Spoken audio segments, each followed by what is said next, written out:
Merci. Nous vous saluons dans le nom précieux de notre Dieu, Seigneur Jésus-Christ. Notre Dieu nous a donné 6 jours de prière. Il y a eu donc 6 jours de prière spéciale. Et le thème est la guérison du corps physique.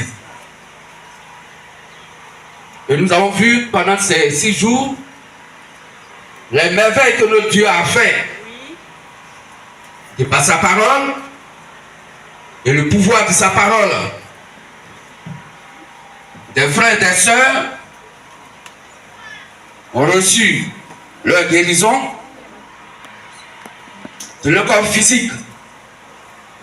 Déblocage, tout ce que notre Dieu s'est résolu de faire en ces 6 jours. Et aujourd'hui, dimanche 28 avril 2024 selon les humains, est le 6e jour de ces 3 jours spéciaux que notre Dieu a ordonné des prières spéciales. Et aujourd'hui, le dernier jour, à partir de 14 h jusqu'à 16 h, où notre Dieu va encore opérer, guérir nos différents corps physiques. C'est pourquoi, frères et sœurs, nous sommes si contents, heureux d'être là ce matin pour son culte ordinaire. Et après le culte ordinaire, à 14 h jusqu'à 16 h, 2 heures de temps, ça passe tellement vite. Nous serons encore en présence de notre Dieu. Il va encore utiliser ces instruments, à savoir les différents dons appropriés, afin d'accorder la guérison totale des corps physiques de nos frères et sœurs qui souffrent dans leurs différents corps. Que se bénisse. Entre autres, pour nos invités, nous voudrions nous présenter à vous. Nous sommes le ministère de la voix de minuit. Ce n'est pas minuit de la nuit physique. Comprenons que Dieu a son langage. Il n'a rien à voir avec le langage des hommes. Ce n'est pas minuit 24 h des hommes là, non. La voix qui crie au milieu de la nuit n'est pas la voix des génies. La voix qui crie au milieu de la nuit n'est pas la voix des hiboux. Non. Ce n'est pas la voix des sorciers. Non. Mais Dieu dit que c'est sa propre voix. Et c'est ce Dieu qui crie au milieu de la nuit. Quel milieu de la nuit? Appelé minuit, n'est pas le minuit qu'on connaît, où tout fait noir, où chacune est plongée dans un profond sommeil. Ce n'est pas ce minuit-là dont la Bible parle. Dieu utilise les mots des humains que lui-même il a donné aux humains, mais pour s'exprimer lui-même dans son propre langage que les humains ne comprennent pas. Exemple, Dieu dit, et on va lire Zacharie 14, 7, c'est pas la première lecture, on fait vite. Zacharie 14, 7. Et puis Dieu a demandé à un frère ou à une soeur d'expliquer. Parce que c'est écrit en français.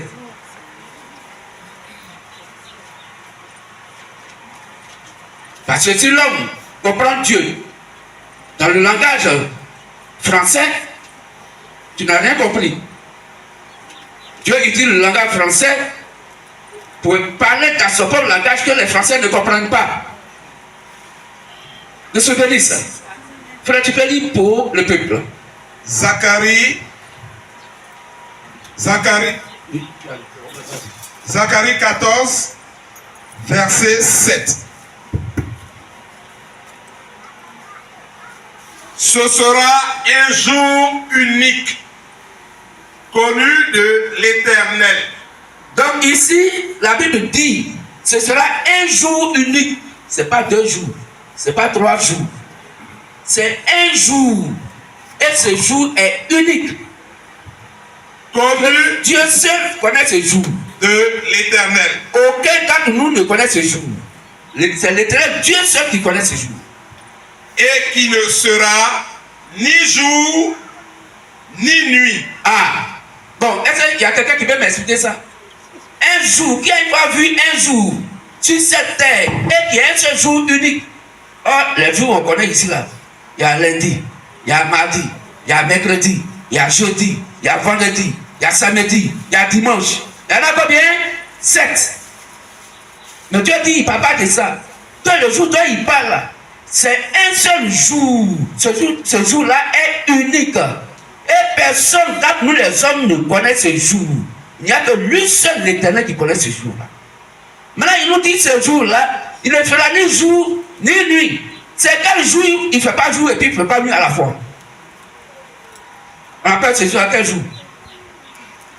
Même si ça ne fait pas partie des 7 jours-là, ce jour-là, on appelle ça comment? Ben, les 7 jours, on connaît le nom de chaque jour. Qu'est-ce que ça veut dire ça? Quelqu'un peut expliquer ce jour où il ne fait pas jour? C'est un jour où il ne fait pas jour, il ne fait pas nuit. Continue, frère. Mais vers le soir, la lumière paraîtra. La lumière paraîtra. Amen. C'est quel jour où il ne fait pas jour et il ne fait pas nuit, mais quand même il y a un soir. Mais s'il y a un soir, c'est qu'il y a un matin. Et s'il y a un matin, c'est qu'il fait déjà un jour. Mais Dieu dit il ne fait pas jour ce jour-là. Il ne fait pas nuit aussi ce jour-là. Bon, dites-nous, quel va vécu un jour où il n'y a pas le jour, il n'y a pas la nuit. Et puis quand même ce jour-là, à un soir. Et c'est le soir-là que la lumière va paraître. L'être humain ne peut pas comprendre le regard de Dieu. C'est pourquoi comprenons d'abord que aucun être humain, aucun homme de Dieu, aucune église sur cette terre ne peut interpréter la parole du Christ. C'est impossible. Il n'y en a pas. La Bible est écrite en français. Tu vas lire ça en français et puis tu vas l'expliquer avec le dictionnaire Robert. Tu n'as pas compris Dieu. C'est pourquoi on pose cette question. Zacharie 14, 7 dit il y a un jour unique connu de Dieu, l'Éternel lui seul. Et il fait ni jour ni nuit. Et vers le soir, la lumière paraîtra. Les hommes de Dieu, expliquez-nous ça là. Les femmes de Dieu, expliquez-nous ça là. Parce que selon 2 Timothée 3,16, toute écriture est utile pour enseigner, pour instruire, pour corriger. De se bénir ça. C'est là que nous devons poser frère. C'est là que chacun d'entre nous va déposer sa connaissance intellectuelle. C'est là que chacun d'entre nous doit déposer son raisonnement. Et que nous tous nous allons demander à la Sainte Bible de nous expliquer. Donc Dieu, la Bible étant sa parole écrite, de nous expliquer de par la Sainte Bible quelle est sa pensée. Pourquoi? Parce que Isaïe 55, 8 à 9 dit la pensée de l'homme n'est pas la pensée de Dieu. Alors quand Dieu va parler, tu vas comprendre quoi? Tu vas interpréter quoi? Si ta pensée n'est pas la pensée de Dieu, comment tu vas comprendre Dieu? Non, Dieu a dit soleil dans ses soleils. Non, Dieu a dit c'est jour dans ses jours. Non, Dieu a dit ici dans la Bible, c'est écrit c'est minuit c'est que c'est 24 heures. Tu n'as rien compris. Car la Bible, Dieu lui-même, il s'interprète lui-même de par sa propre parole.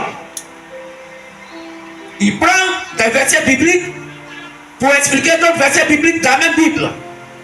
C'est comme ça qu'on peut le comprendre.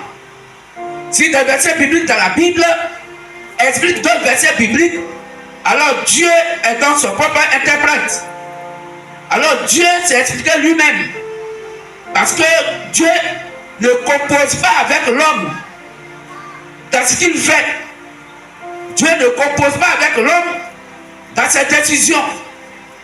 Dieu n'appelle pas un être humain pour dire viens, je veux faire telle chose, donc aide-moi à faire. Non. Qu'est-ce que je dis ça? C'est comme nous apprend de Pierre 1, 20 à 21. Pour qu'on comprenne que l'être humain va déposer sa pensée humaine. Pour comprendre Dieu, ta réflexion humaine, là, il faut quitter ça. Pour comprendre Dieu, ta compréhension humaine sur la part de Dieu, il faut déposer ça. Et demande à Christ de par sa parole, la Sainte Bible, que des versets bibliques t'expliquent ce que tu n'as pas compris. Là, tu ferais. 2 Pierre 1, les versets 20 à 21. Oui. Sachant tout d'abord vous-même qu'aucune prophétie de l'Écriture ne peut être un objet d'interprétation particulière. Car ce n'est pas par une volonté d'homme qu'une prophétie a jamais été apportée. Mais c'est poussé par le Saint-Esprit. C'est poussé par le Saint-Esprit que des hommes ont parlé de la part de Dieu. On parlait de la part de Dieu. Amen. Donc la Bible dit, aucune prophétie de l'Écriture, aucun verset biblique dans la Bible ne doit être compris de manière particulière. Ça veut dire que quoi? Une église A lit le verset et comprend le verset à sa manière. Une église B lit le verset et il comprend le verset à sa manière. Une autre église lit la Bible et comprend la Bible à sa manière. Et là, ils vont te dire, est-ce que tu sais à quel côté Dieu a parlé? Dans la Bible, il n'y a pas de conteste. Parce que la Bible est la parole du Christ. Et cette parole est la vérité absolue selon Jean 17, 17. Sanctifie-le par ta vérité, car ta parole est la vérité. D'où la seule vérité absolue, c'est ce qui est mentionné noir sur blanc dans la Bible, et que la Bible elle-même a expliqué. Nous allons prendre Apocalypse 17, à partir du verset 1 au verset 3. Et puis on va poser encore la même question. Les hommes n'ont qu'à nous expliquer, les hommes de Dieu n'ont qu'à nous expliquer, les femmes n'ont qu'à nous expliquer qu'est-ce que Dieu appelle les eaux sur lesquelles la prostituée est assise. Qu'est-ce que vous dites là-dessus? Apocalypse 17, à partir du verset 3. 1 à 3. Puis, un des 7 anges qui tenait les 7 coupes vint et m'adressa la parole en disant, viens, viens, je te montrerai le jugement de la grande prostituée. Je te montrerai le jugement de la grande prostituée qui est assise sur les grandes eaux. Une prostituée qui est assise sur les grandes eaux. Cette prostituée-là, c'est quelle femme? Parce que quand on dit une prostituée, c'est une femme qui vend son sexe pour de l'argent. Et la Bible dit que cette prostituée-là, elle est assise sur les grandes eaux. Alors, les eaux qu'on connaît sur la terre, il y a l'océan Atlantique, l'océan Antarctique, la mer Méditerranée et ainsi de suite, tous les grandes eaux qu'on connaît, les lacs et les lagunes. Est-ce qu'une femme prostituée peut s'asseoir sur l'eau? C'est la question. Donc Dieu ment-il? Comment une femme peut s'asseoir sur les grandes eaux? Comment elle peut s'asseoir à la fois sur les grandes eaux? Dieu ment-il? Là, si tu as pensé à une femme physique, tu n'as rien compris. Et il ne faudrait pas aussi que tu donnes ton point de vue pour dire que je pense que, Seigneur, ce que tu as dit là, moi je pense que ça doit être Mami Wata. Mais Mami Wata là, elle n'est pas sur les eaux, elle est en nous. Et Mami Wata ne peut pas s'asseoir sur toutes les grandes eaux à la fois. C'est impossible. Alors, il faut demander à la Bible de t'expliquer pour que Dieu soit lui-même son propre interprète. Car aucune portion de l'écriture ne peut être l'objet d'une interprétation particulière. Frères et sœurs, c'est dans l'interprétation de la Bible que les soi-disant hommes de Dieu vous amènent à l'enfer sans que vous le sachiez. Parce qu'il a fait école, il sait parler français, il a quel diplôme, donc il est vraiment éloquent. Et quand il parle français, et puis il chocote dedans, toi-même tu dors déjà. Tu cherches plus à savoir si ce qu'il te dit est écrit. On ne peut pas interpréter l'évangile. La parole de Dieu s'interprète elle-même de par elle-même. Des versets bibliques dans la Bible expliquent d'autres versets bibliques. En ce moment, ce n'est pas toi qui as expliqué. Si Dieu a menti dedans, celui qui est le menteur, celui qui va aller à l'enfer. Parce que celui qui a dit A, Dieu dit B. Toi, tu n'as que dit ce qui est écrit et lis ce que Dieu a donné comme interprète. Qu'est-ce que je veux dire ça? Amen. Alors, frères et sœurs, nous avons demandé à la Bible, quelle est la femme là qui est assise sur les grandes eaux? Alors, verset 15 d'Apocalypse 17. Au verset 15. Au verset 15. Et il me dit, les eaux que tu as vues, sur lesquelles la prostituée est assise, ce sont des peuples.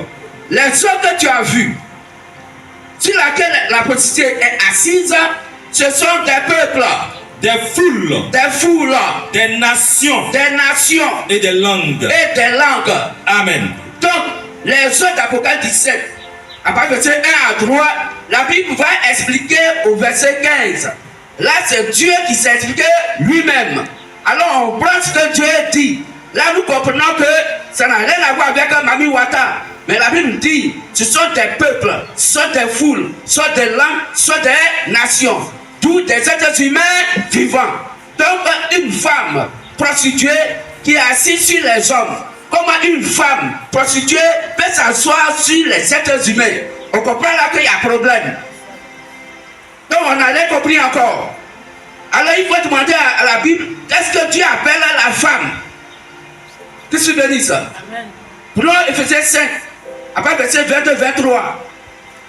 Et on va comprendre en quoi cette femme est une prostituée. Et vous comprendrez pourquoi la femme là est assise sur les grandes eaux. Sinon, si c'est notre connaissance humaine, notre intelligence humaine qu'on veut utiliser pour comprendre ce verset, on n'aura rien compris. On a compris que cette femme est assise sur des êtres humains. Elle commande des êtres humains. Elle dirige des êtres humains. Maintenant, elle est une femme. Est-ce la femme littérale physique? Prenons Ephésiens 5, 22-23. Ephésiens 5, 22-23. Et le frère à côté va prendre 2 Corinthiens 11. À partir de verset 1 à 3. Femmes, soyez soumises à vos maris. Soyez soumises à vos maris. Comme au Seigneur. Car le mari est le chef de la femme. Le mari est le chef de la femme. Comme Christ est le chef de l'Église. Comme Christ est le chef de sa femme qui est l'Église. Qui est son corps. Qui est lui-même son propre corps. Et dont il est le sauveur. Amen. Amen. Donc la Bible nous dit ici, la femme selon Dieu, c'est pas la femme littérale physique qu'on connaît qui prépare la cali, on mange, non. Mais la femme ici, c'est l'église. Donc une église qui est assise sur des êtres humains, qui commande des êtres humains, qui commande presque le monde entier. Corinthiens, 2 Corinthiens 11. 2 Corinthiens 11, verset 3. 2 Corinthiens 11, verset 3. Toutefois, de même que le serpent séduisit Ève par sa ruse, 2 Corinthiens. Oui. À partir du verset 1 à 3. 2 Corinthiens 11, à partir du verset 1 à 3. Oui. Oh! Oh! Si vous pouviez supporter de ma part un peu de folie. Si vous pouvez supporter de ma part un peu de folie. Mais vous me supportez. Oui. Car je suis jaloux de vous. Paul dit, je suis jaloux de vous. L'assemblée, tel que ce matin vous êtes là, à tête d'écouter l'évangile. Paul, leur prêcheur, la parole, il dit, moi Paul, je suis jaloux de vous. D'une jalousie de Dieu. D'une jalousie de Dieu. Donc Dieu à moi est jaloux de vous. Parce que je vous ai fiancé. Je vous ai fiancé à un seul époux. À un seul époux. Pour vous présenter à Christ. Pour vous présenter à Christ l'époux. Comme une vierge pure. Comme une vierge pure. Et non comme la prostituée qui est assise sur les grands eaux. Si elle est prostituée, elle n'est plus vierge. Qu'est-ce que veut dire ça? Amen. Donc on comprend aisément que la Bible nous dit que la femme d'Apocalypse 17, à partir du 1 à 3 qui est assise sur les grandes eaux, et la Bible dit les autres sont des peurs des fous, des langues des êtres humains. Cette femme-là, c'est une église. Qu'est-ce que veut dire ça? Amen. Et cette église-là, dans le monde entier, quand elle donne un ordre, tout le monde le prend. Cette église-là, dans le monde entier, quand elle déclare une fête, tout le monde le prend. Exemple, fête de Noël. Exemple, Saint-Valentin. Exemple, fête des pères. Exemple, fête des mères. Exemple, fête de Toussaint. Exemple, fête d'Ascension. Exemple. Qu'est-ce que ça veut dire ça? Est-ce qu'on comprend? Ici, on ne dit pas nom d'église de quelqu'un. Celui qui a oreille pour comprendre, il comprend. Il sait de quoi il s'agit. Qu'est-ce que ça veut dire ça? Donc, vous voyez, si la Bible ne nous a pas donné les détails, on ne peut pas comprendre. On va penser à une femme physique littérale. Pourtant, c'est faux. La Bible nous dit, la femme, c'est l'église. Qu'est-ce que ça veut dire ça? Amen. Alors, frères et sœurs, c'est pourquoi, dans tout ce que nous avons à vous présenter, mettez de côté, que chacun mette de côté, y compris moi-même, ma propre pensée. Chacun d'entre nous doit mettre de côté son point de vue personnel sur la parole du Christ. Chacun va mettre de côté la pensée de son pasteur. Chacun doit mettre de côté la pensée de son église. Non, ce qu'il a dit là, on ne dit pas ça dans notre église. Là, tu es hors de la ligne. Mais le chrétien, la chrétienne dit, ce qu'il dit, est-ce que c'est écrit? Si c'est écrit, le chrétien prend. La chrétienne, elle prend. Mais si ce n'est pas écrit, et que cette pensée-là fait du bien aux humains, que cette pensée-là amène les humains à mieux comprendre Dieu, mais si ce n'est pas écrit dans la Bible, c'est une pensée de Satan. Il faut quitter dedans. Il y a une malédiction dedans. Parce que c'est parce que tu as dit. Qu'est-ce que tu dis ça? C'est pourquoi, frères et sœurs, toutefois que vous nous écoutez, si vous voulez condamner quelque chose, c'est normal. Mais pour condamner, soyez sûrs que ce que nous avons dit n'est pas écrit. Si ce n'est pas écrit, nous vous mentons. Et si nous vous mentons, pour l'amour que vous avez pour Dieu, que vous aimez tant, nous vous conseillons de ne plus jamais venir ici, parce que nous allons vous conduire à l'enfer. Mais si c'est écrit, et que le corps humain ne supporte pas ça, et que moi-même je ne supporte pas, pourtant c'est écrit, alors je dois souffrir de ce que c'est la vérité.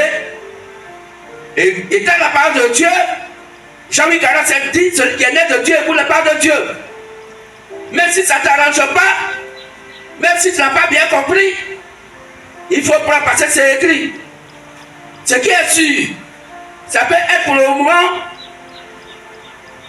des piquants dans ta gorge, des enlèves dans ta gorge. Alors, dépose, mets à côté. Le jour où tu auras une gorge bien solide, tu vas voir que ça va passer comme du bagarre. Parce que là, l'évangile est entré en toi, te donne la capacité de manger les choses solides, de comprendre les choses incompréhensibles de Dieu, que les êtres humains ont voulu donc expliquer par leur propre pensée humaine. Et c'est ce qui conduit la plupart des temps nos âmes à l'enfer. Car Dieu doit être lui-même son propre interprète. Aucune portion de l'écriture ne peut jamais être l'objet d'une interprétation particulière. Et la Bible dit, si quelqu'un dit qu'il ne croit pas à la Bible, cette personne est maudite. Cette personne n'a pas le Saint-Esprit. Parce que le rôle du Saint-Esprit, c'est de nous conduire tous, ses fils et ses filles, dans toute la vérité. Car c'est poussé par le Saint-Esprit que des hommes ont parlé de la part de Dieu. Donc Dieu a utilisé des instruments de travail qui sont des êtres humains au travers desquels ce Dieu a parlé et il y a eu des secrétaires pour noter leurs prédications. C'est tout ceci rassemblé qui font aujourd'hui la Bible, la Sainte Bible que nous lisons. Et qui est donc le grand témoignage de la part du Christ, des actes que Christ a posés et des actes qu'il va poser encore dans le temps à venir. Qu'est-ce que je veux dire ça? C'est quoi, frères et sœurs? Nous sommes le ministère de la voix de minuit, Matthieu verset 6. Le minuit ici n'a rien à voir avec le minuit physique. Ça n'a rien à voir avec 24 heures de la nuit. Le minuit où chacun va pour dormir, non. Mais le minuit selon Dieu, pour le comprendre, il faut des versets bibliques pour expliquer le minuit de notre Dieu. Nous allons prendre tout à l'heure Genèse 1, 4 à 5. Et notre Dieu va nous faire la différence entre la nuit et le jour. Et il va nous dire qu'est-ce qu'il appelle le jour et qu'est-ce qu'il appelle la nuit.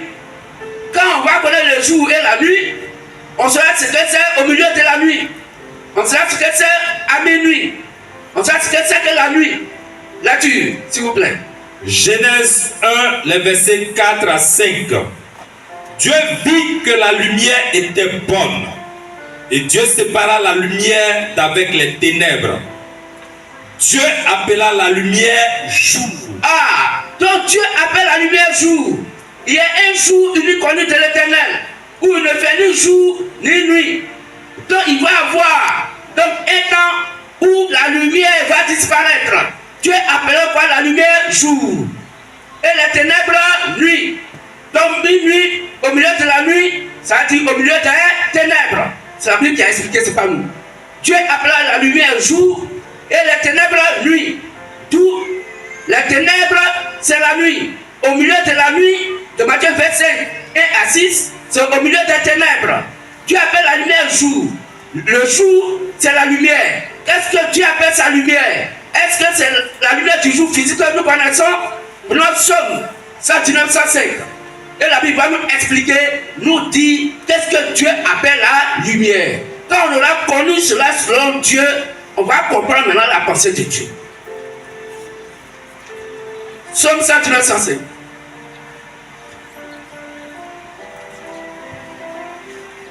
Psaume 119, verset 105. Ta parole est une lampe à mes pieds. Ta parole est une lampe à mes pieds. Ta parole est une lampe à mes pieds.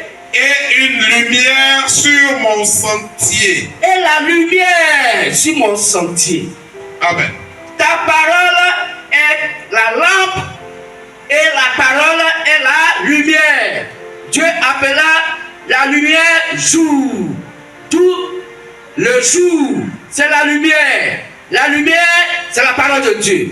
Car Dieu appela la lumière, la parole de Dieu. Psaume 119, 105. Tu peux reprendre ça rapidement pour nos sœurs. Psaume 119, verset 105. Oui. Ta parole est une lampe à mes pieds. Est une lampe à mes pieds. Et une lumière sur mon sentier. Tout La parole est la lumière. Et Dieu appela la lumière jour. D'où le jour, c'est la parole de Dieu. Vrai ou faux? On est d'accord. Dieu appela la lumière jour. Et il appela la lumière sa parole. D'où la parole de Dieu est appelée le jour. Car la parole de Dieu est la lumière. Et cette parole de Dieu qui est la lumière est appelée quoi? Le jour. Qu'est-ce que veut dire ça? Cette parole qui est donc la lumière, qui est le jour, s'appelle la vérité selon Jean 17, 17. Sanctifie-les par ta vérité, car ta parole est la vérité. Dieu appela la lumière jour. La lumière est la parole de Dieu, et la parole de Dieu est la vérité. Est-ce qu'on comprend? Amen. Oh, il est écrit que Dieu séparait la lumière avec les ténèbres. Alors, avec quoi la vérité est séparée? La vérité est séparée du mensonge. Dieu a séparé la lumière avec les ténèbres. Donc, Dieu appelle donc la nuit ténèbres. Or, la parole qui est la lumière est la vérité. Alors, la vérité est séparée de quoi? Du mensonge. D'où les ténèbres, la nuit est appelée le mensonge. D'où au milieu de la nuit, je vais dire au milieu du mensonge. Qu'est-ce que veut dire ça? J'ai vu quelqu'un dit Satan est menteur, est le père du mensonge. Donc c'est au milieu de la prédication de l'évangile de Satan dans le monde que notre Dieu appelle au milieu de la nuit. Ça veut dire quoi? Selon Proverbe verset 6, toutefois que l'homme mélange la parole de Dieu qui est la vérité avec la pensée humaine, en nous ajoutant ce que Dieu n'a pas dit, Dieu dit que c'est du mensonge. Qu'est-ce que veut dire ça? Donc au milieu de la nuit, c'est lorsque un être humain, une être humaine qui voudrait adorer Dieu, prend la parole de Dieu et mélange avec la pensée de l'homme qui est satanique. Or, toute pensée humaine étant satanique, selon Matthieu 16, 23, est appelée ténèbres, est appelée nuit. Au milieu de la nuit, veut dire une époque où des gens pensaient adorer Dieu vont mélanger la vérité de Dieu avec leur propre pensée. Vont mélanger la vérité de Dieu avec la tradition des hommes. Vont mélanger la vérité de Dieu avec leur point de vue. Exemple, tous ces faits que nous avons cités, qui sont des faits démoniaques. Mais quand le monde entier épouse cela, quand le monde entier est d'accord avec cela, et on dit que non, cette fête-là, c'est une fête de Dieu. Pourtant, ça n'a jamais existé dans la Bible. Il n'y a pas dans la Bible où Jésus-Christ s'appelait Noël. Et qu'on puisse dire que la fête de Noël, c'est la fête de Jésus-Christ. C'est la naissance de Jésus-Christ. Pourtant, à l'école, nous a tous fait comprendre que c'est depuis la naissance de Jésus-Christ que les années ont été, ils ont commencé à compter les années. Si nous sommes aujourd'hui en 2024 selon les humains, c'est depuis la naissance de Jésus-Christ. Mais comment Jésus-Christ est né le 27 décembre en tant que Noël? Et après, il est le 1er janvier parce que le monde entier dit que c'est janvier qui est le premier mois de l'année. Pourtant, c'est ce qui est faux. La Bible dit que janvier n'a jamais été le premier mois de l'année. Le premier mois des années, c'est le mois d'avril. Et on va lire ça. Donc, toutefois que dans vos lieux de prière, ou partout où vous êtes, on vous fait croire quelque chose que Dieu n'a pas dit. Nous sommes à minuit pour dire que quoi? La pensée de Dieu mélangée avec la pensée humaine, alors tout est ténèbres devant Dieu. Parce que Dieu, il est la vérité et non l'une des vérités ou une vérité mélangée avec la pensée d'un être humain. Toutefois que nous épousons. Donc, dans notre manière d'adorer, des concepts que des humains nous proposent dans l'adoration et que la Bible n'a pas fait cas, nous sommes au milieu de la nuit. Est-ce qu'on comprend mieux? Alors tout le monde sait aujourd'hui que dans le monde entier, on nous a fait croire que janvier est le premier mois de l'année. Vrai ou faux? Vrai ou faux? Mais est-ce qu'ils n'ont pas la Bible? Est-ce qu'ils ne lisent pas la Bible? On va demander à Dieu, celui qui a créé ces années, celui qui a créé les mois, les jours, les secondes, quel est le premier mois des années? On va lire ça. Lisons Exode 12, à partir du verset 1. Exode 12, à partir du verset 1. L'Éternel dit à Moïse et à Aaron dans le pays d'Égypte: ce mois-ci sera pour vous le premier des mois. Ah, là au moins, Dieu va nous dire, ce mois-ci qui est le premier des mois, il n'y a pas 13 mois, il n'y a pas 14 mois, il n'y a pas 22 mois. Nous tous on sait qu'il y a 12 mois. Donc il dit, dans tous les mois là, il y a un mois qui est le mois des années. Puisque nous savons qu'une année fait 12 mois. Donc il va nous dire quel est donc ce mois que Dieu compte être le premier mois de tous les mois de l'année. Et on va voir ce que les humains nous ont proposé comme janvier, si vraiment janvier est le premier mois de l'année. Là-dessus, frère. Il sera pour vous le premier des mois de l'année. Il sera pour vous le premier des mois des années, de l'année. Parlez à toute l'assemblée d'Israël et dites, le 10e jour de ce mois, on prendra un agneau pour chaque famille. On prendra un agneau pour chaque famille. Un agneau pour chaque maison. Pour chaque famille, pour chaque maison. Si la maison est trop peu nombreuse, oui, un agneau, on le prendra avec son plus proche voisin, selon le nombre des personnes. Vous compterez pour cet agneau d'après ce que chacun peut manger. Ce sera un agneau sans défaut. Un agneau sans défaut. Mâle. Garçon. Âgé d'un an. Âgé d'un an. Vous pourrez prendre un agneau ou un chevreau. Vous le garderez jusqu'au 14e jour de ce mois. Oui. Et toute l'assemblée d'Israël l'immolera entre les deux soirs. Oh, la Pâque se fait entre les deux soirs. Continue. On prendra de son sang. On va prendre son sang. Et on en mettra sur les deux poteaux et sur le linteau de la porte des maisons où on le mangera. Cette même nuit, on en mangera la chair rôtie au feu. Oui. On la mangera avec des pains sans levain et des herbes amères. Oui. Cette même nuit, on en mangera la chair rôtie au feu, on la mangera amère. Vous ne le mangerez point à demi-cuit et bouilli dans l'eau, mais il sera rôti au feu avec la tête, les jambes et l'intérieur. Vous n'en laisserez rien jusqu'au matin. Et s'il en reste quelque chose le matin, vous le brûlerez au feu. Quand vous le mangerez, vous aurez vos reins sains, vos souliers aux pieds et votre bâton à la main. Et vous le mangerez à la hâte. C'est la Pâque de l'Éternel. C'est quoi? La Pâque de l'Éternel. Tu as dit quoi, frère? La Bible dit quoi là? C'est la Pâque de l'Éternel. Question au monde entier. La Pâque de l'Éternel, selon la Bible, se fait le premier mois de l'année. Vrai ou faux? J'ai pas entendu, hein?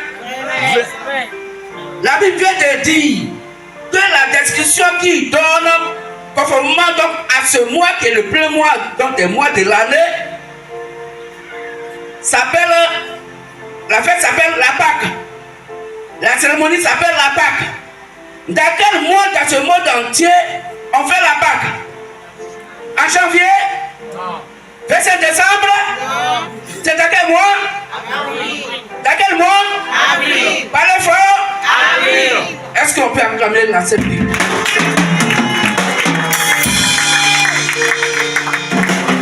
Laissez-nous bénir ça. C'est ça qui est la vérité.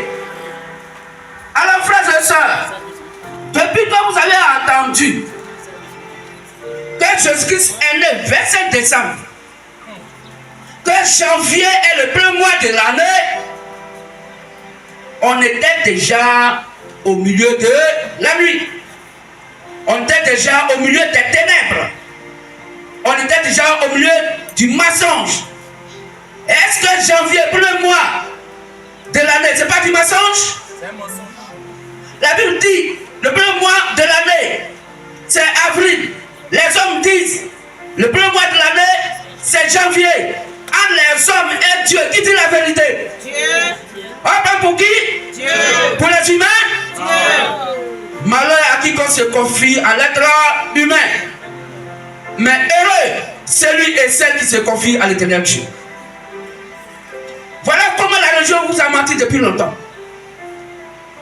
Et nous sommes dans un système faux depuis longtemps. Un système qui est écarté de la vérité biblique. Et on nous fait croire que nous sommes des sauvés. Pourtant, les gens nous amènent sûrement vers l'enfer. Et la vérité de Dieu est bannie dans la tête des gens sur la terre. Et l'être humain aussi, ne réfléchissant pas, on lui dit que le Jésus est né le 27 décembre et le Jésus est né le 1er janvier. Quel enfant qui naît à deux dates différentes? C'est un monstre. Il est né comment? Il est né 27 décembre. Et puis encore 1er janvier. Puisque c'est janvier qui est le premier mois de l'année. Et puisqu'on a commencé à compter les années depuis la naissance de Jésus-Christ, alors pourquoi il ne peut pas dire que Jésus-Christ est né le 1er janvier? Mais il sait que quand ils vont dire ça, il va y avoir problème. Dieu dit le premier mois de l'année, c'est le mois d'avril. C'est là, on mange la Pâque. Je suis béni ça. Alors frères et sœurs, voici donc ce que nous comprenons par le mystère de la foi de Matthieu verset à 6. Ce qu'on vient de tenir ici, à partir de minuit, c'est donc une époque, un moment où des gens adorent Dieu, mais ajoutant la pensée humaine, le point de vue personnel, l'attention des hommes, la philosophie humaine, dans la compréhension de la parole du Christ. Alors la Bible dit, nous sommes au milieu de la nuit. C'est en ce moment que Matthieu verset 6 vient, qui est la voix qui crie au milieu du mensonge religieux, afin d'apporter la vérité biblique et de restaurer le message que William Branham a prêché et dont le coup a été tordu par des gens qui ont pris le message de Branham et qui ont fait ce message qu'ils veulent. Et le message est mort dans le cœur de nos frères et nos soeurs de la nuit du soir. Qu'est-ce que je dis ça? Alors frère, comme notre Dieu l'a dit, le thème principal est la guérison du corps physique.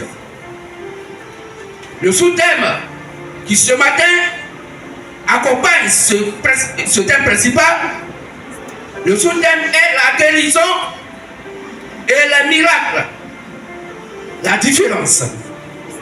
Pour mieux comprendre, quelle est la différence entre la guérison que Dieu fait et les miracles que Dieu fait?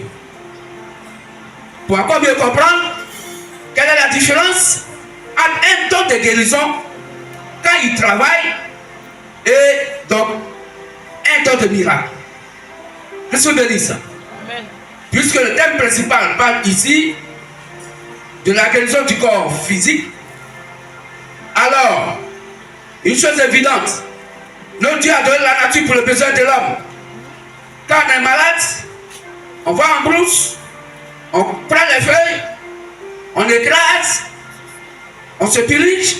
Si c'est ton ventre qui te fait mal, pour la santé de ton ventre, de ton corps physique, soit tu écrases le médicament, tu mets dans tes narines, parce que ton corps physique a un problème, tu n'arrives pas à bien respirer. Et ainsi de suite.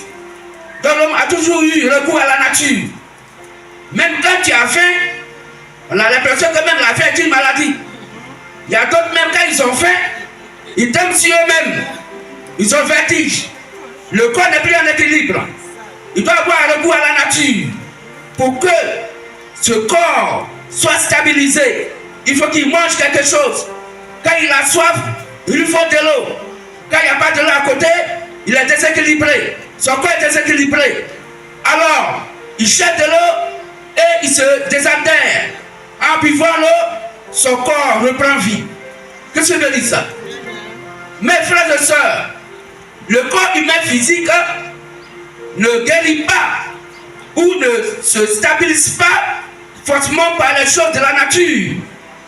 Il y a aussi les choses spirituelles, à savoir la parole et la manifestation de la parole. Quand la parole est la vie, la parole est la vie. Et cette vie-là est la lumière pour éclairer tout homme. C'est pourquoi, frères et sœurs, quand ton corps physique est malade et qu'on utilise les médicaments, la pharmacie, et que ça ne va pas, c'est que ta maladie là, donc, a besoin d'un support spirituel pour que cette maladie puisse partir. Pour que le corps humain puisse être à l'aise. Pourquoi? Parce que celui qui est à l'intérieur du corps, à savoir l'âme et l'esprit, si les deux ne sont pas stables, si ton âme est malade, si ton esprit est malade, cela va se répercuter sur ton corps physique. Et ton corps physique va être donc à mauvais point. C'est pourquoi ce thème glorieux que notre Dieu donne, parlant donc de la guérison du corps physique, ici, notre Dieu nous donne ce thème, qui est le sous-thème, à savoir la guérison et les miracles, la différence. Qu'est-ce que veut dire ça? Alors, ça c'est un avertissement que notre Dieu avait donné à cette époque de la date du vendredi 26 janvier 2019. Et ce message est donné par le Christ lui-même au travers de son instrument de travail, notre précieux frère Zapatadien Etienne. Qu'est-ce que veut dire ça? Alors, avertissement au peuple de Dieu et mise en garde sous l'ordre du Christ. Notre précieux frère laissait entrer le peuple dans sa maison, jusqu'à dans sa chambre conjugale.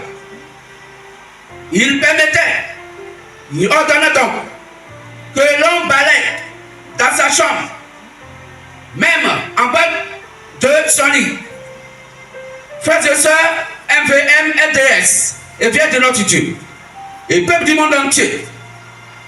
Notre Dieu a permis, ordonné, que ce qu'on vient de dire soit fait, à savoir balayer sa maison. N'importe qui, il t'appelle, va balayer ma chambre. C'est pour que les gens vérifient quelque chose. Qu'est-ce que je veux dire ça? Afin que l'on sache que notre précieux frère n'était pas assis sur un canal dans sa maison. Il n'était pas assis sur un médicament quelconque dans sa maison. Qu'il n'avait pas pris un pouvoir qu'il a acheté quelque part dans le vaudou ou quoi que ce soit, afin de pouvoir donc proclamer l'évangile et par le pouvoir acheté satanique, il va faire, donc Christ en lui va faire ses merveilles. Alors il permettait et ordonnait que les gens puissent rentrer dans sa maison, balayer, regarder tous les recoins de sa maison. Qu'est-ce que je veux dire ça? Le pouvoir de notre précieux frère est un pouvoir divin. Pour dire, le pouvoir lui vient de Dieu directement. Et nous mettons n'importe qui au défi de nous montrer et nous prouver que le précieux frère a eu recours au fétiche et que ce fétiche soit dénoncé. Mieux que le fétiche soit dénoncé et que l'antidote soit dénoncé pour que le frère, le précieux frère, puisse tomber depuis 97. Jusqu'à aujourd'hui, il dit aucun pouvoir dans le ciel, sur la terre, sous la terre, dans la mer, sous la mer. En tout cas, aucun pouvoir jusqu'à aujourd'hui. Il n'y a pas eu quelqu'un qui s'est levé pour le contredire dans la parole conformément à la Sainte Bible. Il n'y a pas eu quelqu'un qui est venu pour éteindre le petit pouvoir qui est en lui. Et on dit que ce pouvoir-là, c'est un pouvoir de fétiche, c'est un pouvoir de Satan. Mais comment se fait-il que quelqu'un qui a le pouvoir de Satan, Satan peut rien lui faire, et votre Dieu peut rien lui faire? Qu'est-ce que veut dire ça? Ça pour dire que c'est le véritable et réel Dieu qui est là présent dans ce corps. Qu'est-ce que veut dire ça? Est-ce qu'on peut acclamer les Saintes Écritures, la Sainte Parole du Christ? Alors, personne n'est venu pour le faire tomber. Personne n'a envoyé un antidote pour annuler le fétiche là en lui. Parce que c'est le véritable et réel Dieu en lui qui travaille. Il n'y a pas de secret entre le précieux frère et les instruments de travail appelés prédicateurs. Une question. Le rôle que notre Dieu a assigné à Satan c'est d'envoyer les humains en enfer par le mensonge. Par le mensonge religieux, c'est disant chrétien. Alors, comment un homme qui a reçu le pouvoir de Satan peut-il prêcher toute la vérité biblique sans que Satan ne dise un mot? Satan était bien conscient que toute la vérité biblique conduit au paradis. Frères et sœurs, MVM, LDS et Dieu de notre Dieu, comment l'inspiration de Satan peut-elle prêcher toute la vérité? Comment le pouvoir de Satan peut-il prêcher toute la vérité? Comment Satan, qui est le père du mensonge, peut-il inspirer toute la vérité à un être humain? Christ nous bénisse. Alors, frères et sœurs, MVM, LDS et Dieu de notre Dieu, si Satan pousse un homme à prêcher toute la vérité, c'est qu'il n'est plus Satan. Il devient Dieu. Dans la Sainte Merveille de la Bible, aucun homme n'a jamais prêché pour amener les gens au paradis et lui-même aller en enfer. Ça n'a jamais existé. Il n'y aura jamais quelqu'un sur la terre qui va prêcher la vérité. Et Dieu est d'accord avec lui, avec sa vérité, qui est la parole du Christ.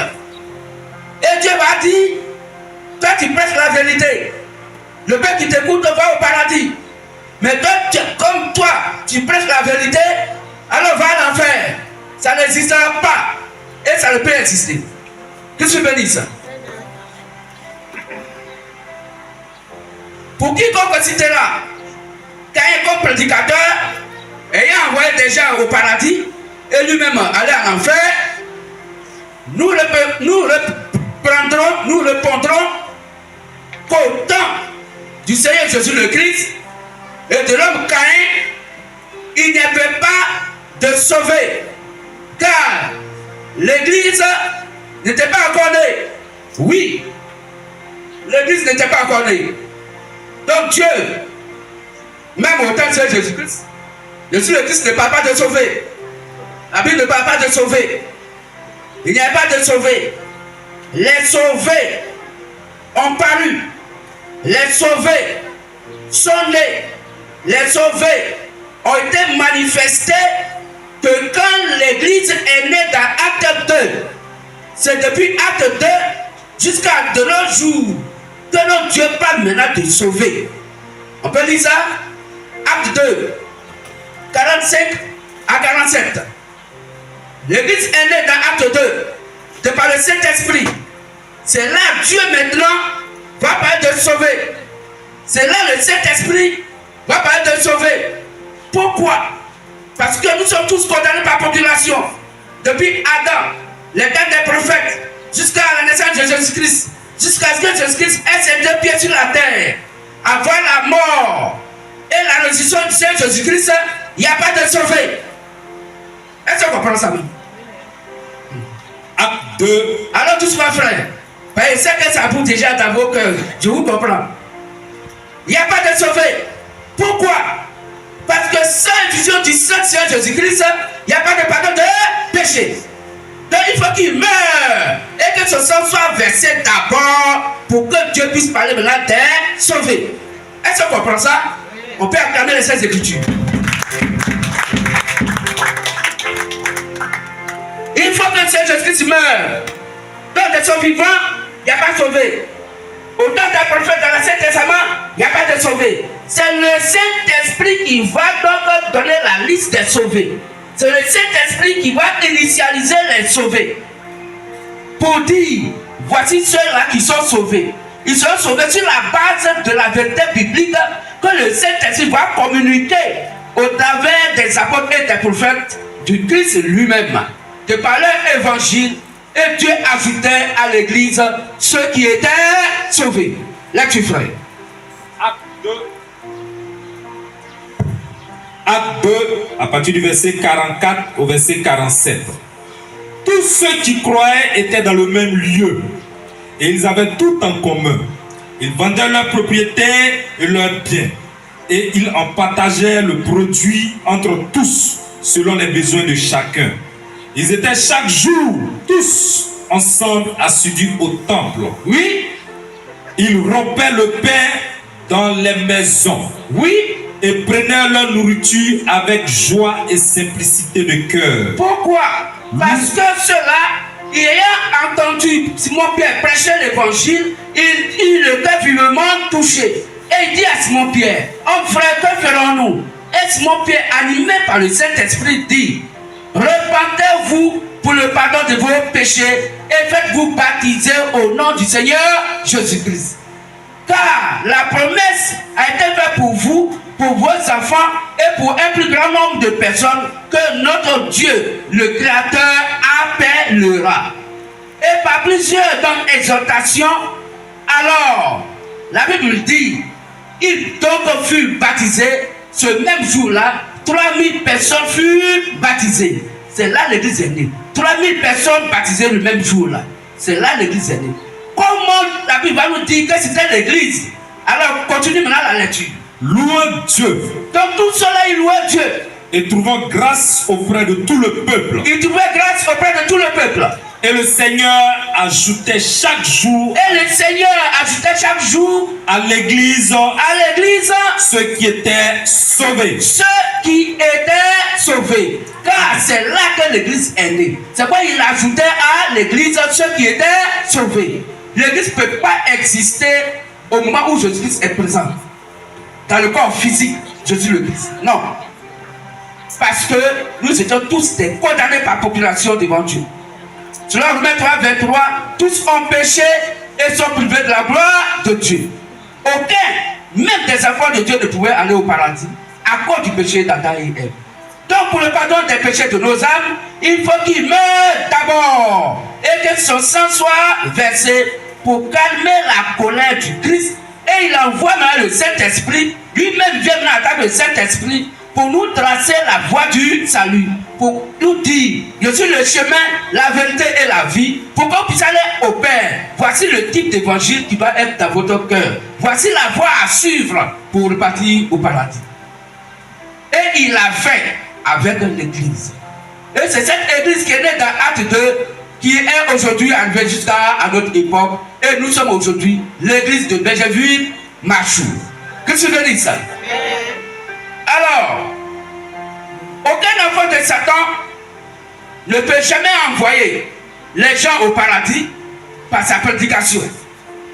Soit on est prédicateur de Dieu pour envoyer les gens au paradis, ou on est prédicateur de Satan pour envoyer les gens en enfer. Qu'est-ce que je veux dire ça? On va se lever s'il vous plaît pour un mot de prière. Et nous allons lire deux passages qui vont donc nous aider à mieux comprendre. La main gauche levée vers le vent et nous prions.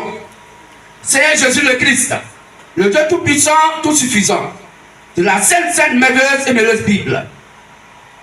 Donne-nous encore ton esprit afin de connaître et comprendre ta pensée. Car c'est l'Esprit de Dieu qui connaît les profondeurs de Dieu. C'est en ton nom précieux, glorieux, qui est Jésus le Christ, la parfaite chair, que nous avons prié. Amen.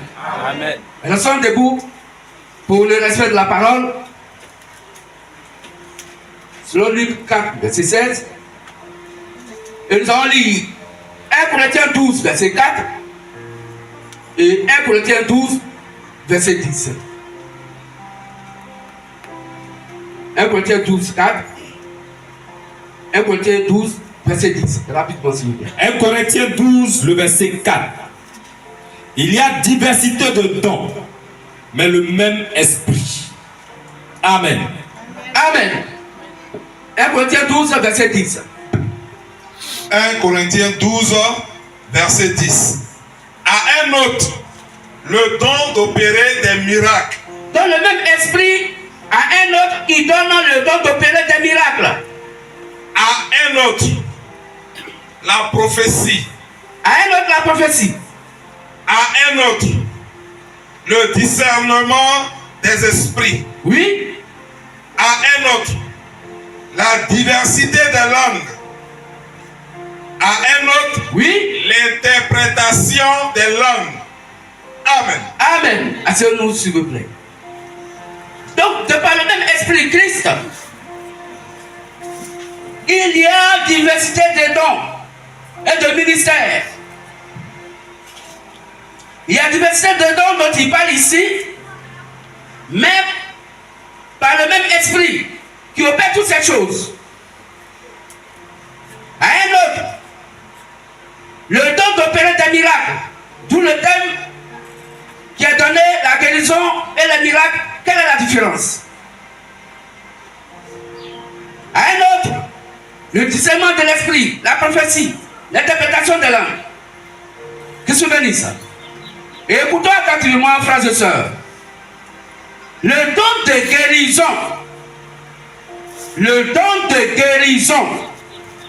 intervient pour guérir un membre existant, un membre du corps humain existant. Est-ce qu'on comprend? Donc si quelqu'un a un don de guérison, le don de guérison se limite à ce niveau.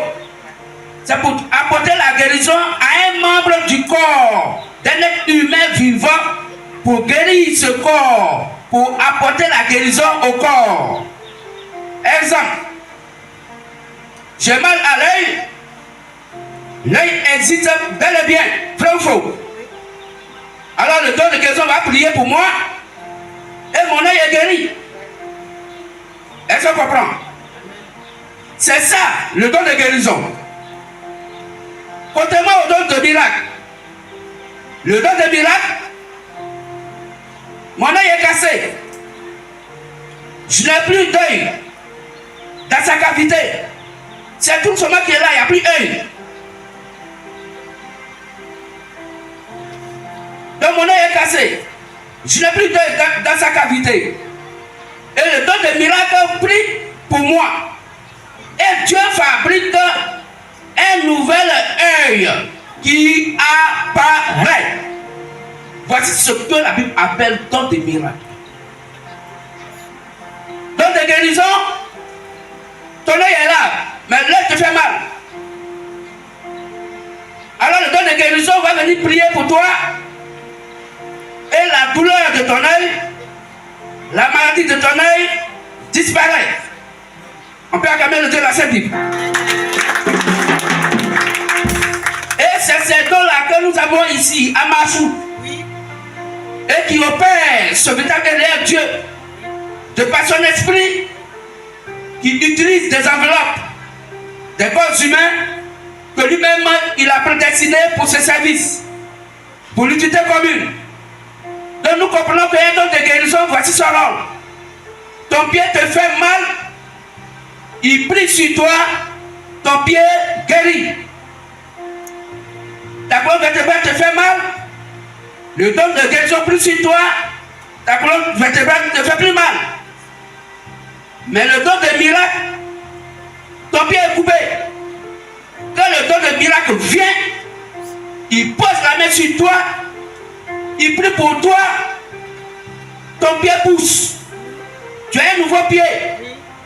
C'est ce que fait le don de miracle. Est-ce qu'on comprend mieux?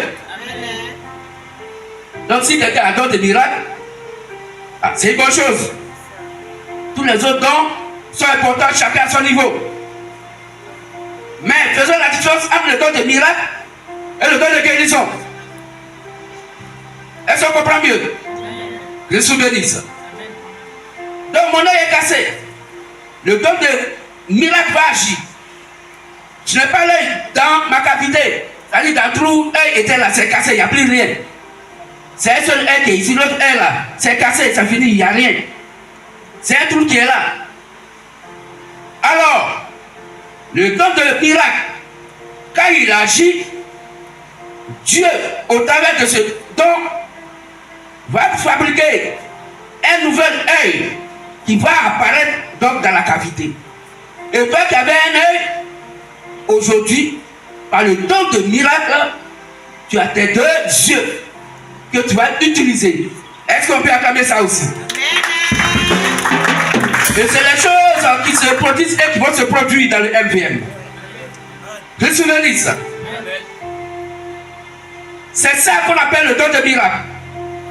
Ainsi, le don de miracle est plus fort que le don de guérison. C'est Dieu qui a dit. Les deux dons, il ne faut pas jalouser.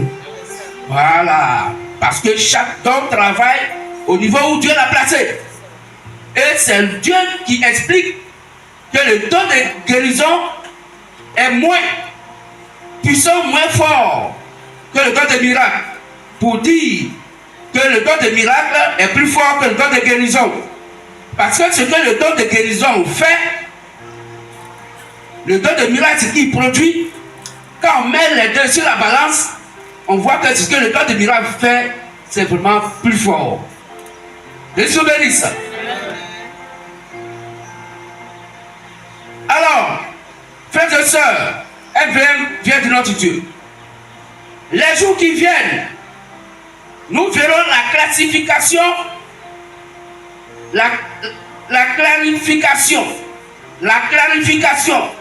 pour clarifier, pour rendre clair, la clarification des dons et des ministères, pour que chacun puisse connaître quel est le don qu'il a, chacune puisse connaître quel est le don qu'elle a, chacun puisse savoir quel est le ministère que Christ lui a confié, attaqué. Elle faisait 4-11. Femme n'est pas dans Éphésiens 4-11, s'il vous plaît. Il n'y a pas femme Éphésiens 4-11. Il n'y a pas femme apôtre. Il n'y a pas femme docteur. Il n'y a pas femme prophète. Il n'y a pas femme pasteur. Les 5 ministères, femme n'est pas dedans. Mais, dans les différents dons, il y a les hommes, il y a les femmes. Que se veut ça? Alors, chez MVM, RDS vient de notre Dieu. Le don de miracle est plus lourd et plus puissant que le don de guérison. Car le don de miracle est un rappel de la création. Quand le don de miracle est en jeu, c'est un rappel de la création. Parce que le don de miracle fait partie des outils que Dieu a pris pour faire la création. C'est pourquoi le don de miracle a la capacité de créer, de renouveler, d'apporter de nouvelles cellules, d'apporter de nouveaux organes. Parce que le don de miracle, c'est un don qui est donc un rappel de la création. C'est-à-dire quoi? Ça veut dire que comment Dieu a fait venir les choses à l'existence. La manière dont Dieu a fait venir les choses à l'existence, c'est pas un miracle ça là. Dieu dit que la lumière soit et la lumière fut. C'est pas un miracle. Dieu dit que la terre soit et la terre fut. C'est pas un miracle. Donc, le don de miracle fait partie des outils que Dieu a utilisés pour tout ce qui concerne la création. C'est pourquoi ce don de miracle a la capacité de créer. Frères et sœurs, si ce don est vérifié par notre Dieu en toi, alors sois heureux, sois heureuse. Que Dieu bénisse.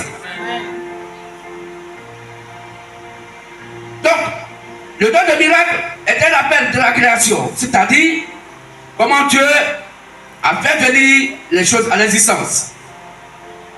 Expliquons un peu le don de miracle. Un homme qui a un pied coupé, un pied sectionné veut dire coupé. Pied coupé, c'est pour nous qui ne comprenons pas bien français. Pied sectionné, c'est pour ceux qui sont partis à l'école. Vrai ou faux? Sinon, c'est les mêmes mots. Hein? Amen. Donc, un homme qui a un pied coupé, non coupé, là tout le monde comprend. Un homme qui a un pied coupé, le don de guérison ne peut rien faire pour lui. Est-ce qu'on comprend? C'est pourquoi, si tu as un véritable don de guérison là, quelqu'un son pied est coupé, ou bien son bras est coupé, et puis toi tu vas vers lui, bon, peut-être À part ça là, peut-être qu'il a hémorroïde qui le fatigue dans son ventre. Peut-être qu'il a sinusite. Peut-être qu'il a autre maladie. Donc il ne faut pas, quelqu'un va dire que comme j'ai le don de guérison, on a déclaré, le Dieu la Saint m'a déclaré, il y a un don de guérison à moi. Voilà, quelqu'un, son pied est coupé ou bien son bras est coupé, donc je ne vais pas aller vers lui. Je peux qu'on dise que non. Le frère ou la soeur manifeste un photo. Nous, on sait qu'il a don de guérison et puis ça va vers quelqu'un qui a un pied coupé. Non. C'est le pied qui est coupé, mais il y a beaucoup de maladies qui peuvent être dedans. Il peut avoir problème de foie. Il peut avoir l'hépatite. Il peut avoir toutes sortes de maux. Mais reconnaissons une chose. Le don de guérison et le don de miracles sont tout à fait différents. Et je crois que vous comprenez mieux ce que le Dieu a train de dire. Un homme qui a un pied coupé, le don de guérison ne peut rien faire pour lui. Car le don de guérison ne peut pas ramener le pied coupé. Le don de miracle crée ce qui n'existe pas.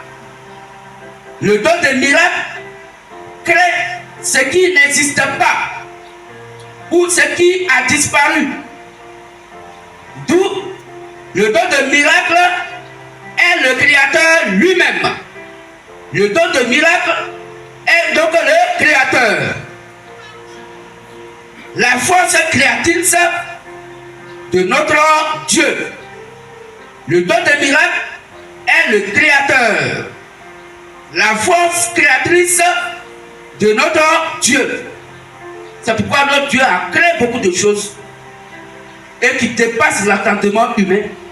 Parce que ces choses n'étaient pas encore à l'existence. Auparavant, il n'y avait pas le ciel. Il a fait paraître le ciel, c'est un miracle. Il n'y avait pas la terre. Il a fait paraître la terre, c'est un miracle. Donc le don de miracle amène les choses à l'existence. Est-ce qu'on comprend mieux? Mais le don de guérison, il faut que la chose soit à l'existence. Il faut que la chose existe d'abord pour que le don de guérison puisse intervenir. Le don de miracle n'a pas... On peut acclamer le Dieu de la Sainte Bible.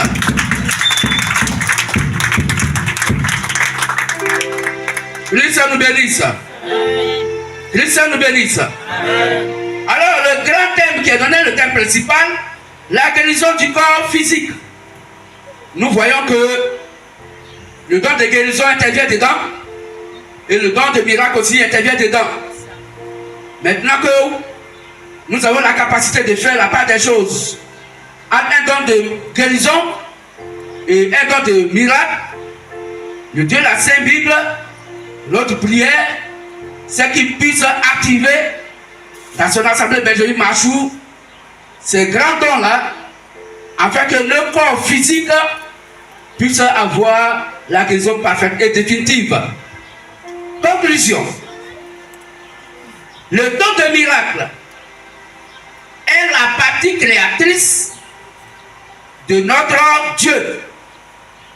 Le don de miracle est la partie créatrice de notre Dieu. Christ vous bénisse. Rappelons-nous notre slogan. Nous avons un autre. Je n'ai pas compris, hein? Le talent est notre objectivité. La réussite est notre Devoir. Et la vie bien acquise est notre Domaine. Encore rappelons-nous. Nous n'avons aucun credo si ce n'est. Nous n'avons aucune loi si ce n'est. Nous n'avons aucun livre saint si ce n'est. Mais la Sainte Bible révélée, la terre tout entière est notre paroisse. Mais la Sainte Bible révélée et la terre tout entière est notre paroisse. Que le véritable élève Dieu le Seigneur Jésus le Christ bénisse ce matin ses fils et ses filles. Christ nous bénisse. On se lève et on l'acclame fortement. Avec le piano qui nous accompagne, la batterie qui nous accompagne. Et on évoque notre Dieu. On acclame le véritable élève Dieu.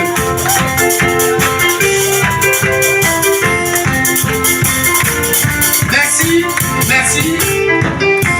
Asseyons-nous, nous avons encore 5 minutes. Alors, frères et sœurs, voici le message du Christ qui vient de passer.